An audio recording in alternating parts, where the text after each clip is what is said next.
සැතපුන යහන් මත මහත්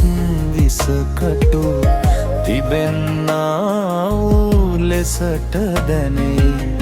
ගතට වේදනා ගතත් වේදනාවෙන් පී සිතත් සෝදුකින් බරවී දෙනෙත් අඳ නොවී තිබුණත් ඉනුත් නැහැසුවේ කනත් බිහිරි වී නැතිමුත් අමුත්තක් වෙලා නැහැ කිසි එහෙත් නං හොඳක් මිහිරක් මෙතෙක් නැහැසී මෙතෙක් නැහැසී මෙතෙක් නැහැසී සොවින් පිරී මගේ හදවත තුලින් මතුවෙවී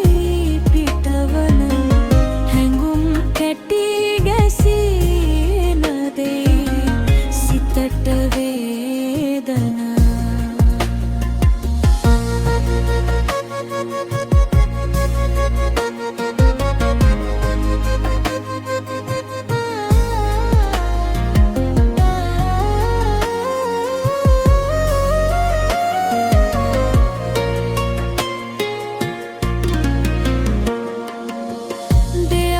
සහ දෙපා කොරවී නැතත් මින් ලබන්නට හැකි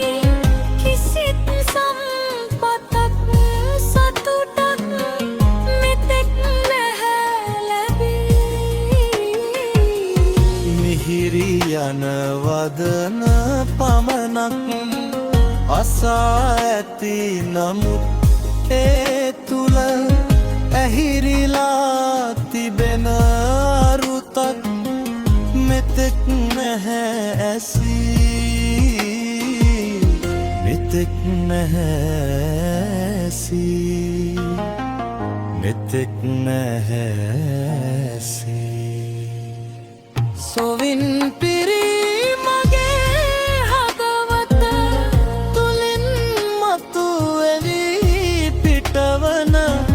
හැඟුම් කැටි ගැසීගෙන දෙයි සිතට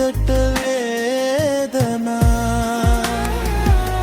සුවෙන් මා එදා සැතපුන යහන් මත මහත් විසකටු තිබෙන්නා වූ ලෙසට දැනෙයි ගතට වේ